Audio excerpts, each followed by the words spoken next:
রাজনৈতিক পক্ষগুলো একটা ন্যূনতম ঐক্যমত্যে আসা দরকার।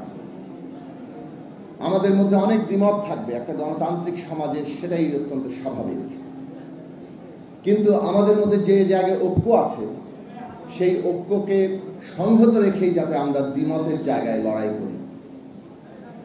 আজকে বাংলাদেশ এমন একটা চ্যালেঞ্জের মুখে যেখানে একটা গণতান্ত্রিক রূপান্তর ঘটানোর জন্য জনগণের প্রতিনিধি আকারে রাজনৈতিক দলগুলো, যদিও রাজনৈতিক দল মাত্রই একমাত্র জনগণের প্রতিনিধি নয়, কিন্তু রাজনৈতিক দল জনগণের গুরুত্বপূর্ণ অংশ। কাজেই প্রাথমিকভাবে রাজনৈতিক দলগুলো যেখানে সর্বসম্মত হচ্ছে সেইটা আমাদের জাতীয় সনদ হবে, এইটার উপরে আমাদের পদ্ধতিগতভাবে দাঁড়ানো দরকার। আমাদের যেখানে দ্বিমত আছে সেই দ্বিমত নিয়ে আমাদের জনগণের কাছে যাওয়া দরকার। জনগণ ভোট দিয়ে, তার সংগ্রাম দিয়ে সেই মতগুলোকে রাজনীতিতে প্রতিষ্ঠা করবে।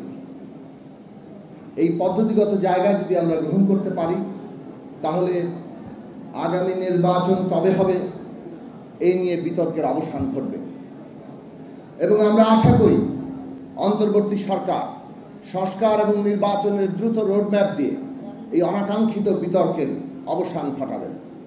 অন্তর্বর্তী সরকার গড়ে উঠেছে এই সকল রাজনৈতিক শ্রেণী পেশা এবং বিশেষভাবে আমাদের আন্দোলনে ভূমিকা রাখা ছাত্র সমাজ, আমাদের শ্রমিক জনগণের সকলের সমর্থনের ভিত্তিতে। কাজে এই সমর্থনের সমষ্টিক জায়গাটা বিবেচনায় রেখেই আমাদেরকে অন্তর্বর্তী সরকারকে পদক্ষেপ নিতে হবে।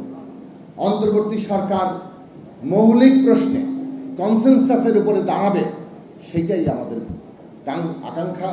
সেই জায়গা যাতে তারা সব ক্ষেত্রেই মেনটেন করেন, সেটা জাতীয় স্বার্থ হোক, এই ভূ রাজনৈতিক পরিবেশে মানবিক করিডোর দেওয়ার মতো সিদ্ধান্ত হোক, অথবা আমাদের দেশে সংস্কার, নির্বাচন এবং আগামী নির্বাচন কিভাবে হবে সেই প্রশ্ন নিয়ে হোক। শেষে এই কথা বলি, জনগণের ম্যান্ডেটই আসল কথা।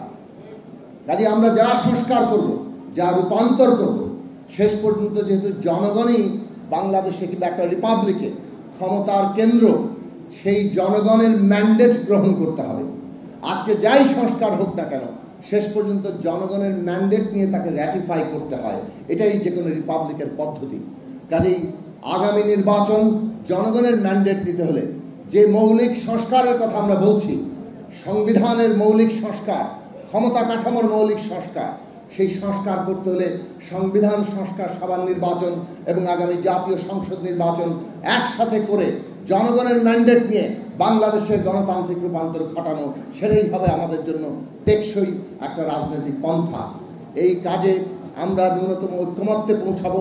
ঐক্যমত্যই হবে আমাদের পথ পরিক্রমা এবং এবি পার্টি সেই ঐক্যমত্য তৈরিতে তাদের ভূমিকা রাখবে, সেই আশাবাদ রেখে আপনাদের সবাইকে আবারও সালাম, শুভেচ্ছা জানিয়ে আমার বক্তব্য শেষ করছি।